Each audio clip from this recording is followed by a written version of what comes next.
എരുമക്കൊല്ലിയിൽ കാട്ടാന ആക്രമണത്തിൽ ഒരാൾ കൊല്ലപ്പെട്ടതിൽ പ്രതിഷേധം ശക്തം. സംഭവത്തിന്റെ പശ്ചാത്തലത്തിൽ ജില്ലാ കളക്ടർ വിളിച്ച യോഗം ഉടൻ ചേരും. ആക്രമണത്തിൽ മരിച്ച അറുമുഖന്റെ പോസ്റ്റ്മോർട്ടം ഇന്ന് നടക്കും. ശ്രേയയുണ്ട് വിവരങ്ങളുമായി. ശ്രേയ, എപ്പോഴത്തേക്കാണ് ജില്ലാ കളക്ടർ വിളിച്ച യോഗം ചേരുക? അതോടൊപ്പം തന്നെ ഈ വന്യജീവി ആക്രമണങ്ങൾ ഏറെ നാളായി തുടരുന്നു. അല്പനാൾ മുമ്പും ഇത്തരത്തിലൊരു ആക്രമണം ഉണ്ടായി. അതിന്റെ നടപടികളും ഒക്കെ മറ്റൊരു ഭാഗത്ത് പുരോഗമിച്ചുകൊണ്ടിരിക്കുന്ന ഒരു സാഹചര്യത്തിലാണ് ഇപ്പോൾ ഈ ഒരു നടപടിയും ഉണ്ടായത്. അതുകൊണ്ട് തന്നെ നടപടികൾ കൂടുതൽ ശക്തമാകണം എന്നുള്ള ഒരു ആവശ്യം തന്നെയാണോ പ്രതിഷേധക്കാരുടെ ഭാഗത്തു നിന്നും കൂടിയുള്ളത്? തീർച്ചയായും കാളിദാസ്, സംസ്ഥാനത്ത് കാട്ടാനാക്രമണത്തിൽ ഒരു മരണം കൂടി സംഭവിച്ചിരിക്കുകയാണ്.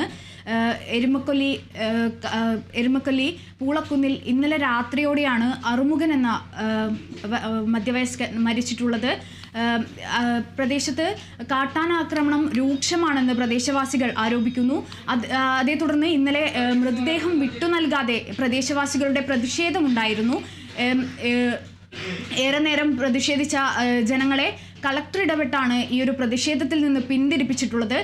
തങ്ങൾ സുരക്ഷിതരല്ല, നിരന്തരം ഇവിടെ കാട്ടാനാക്രമണം രൂക്ഷമാണെന്നും ഉടൻ കാട്ടാനയെ മയക്കുവെടി വെക്കണം എന്ന് തുടങ്ങിയ ആവശ്യങ്ങൾ ഉന്നയിച്ചായിരുന്നു ജനങ്ങളുടെ നേതൃത്വത്തിൽ പ്രതിഷേധം സംഘടിപ്പിച്ചിട്ടുണ്ടായിരുന്നത്.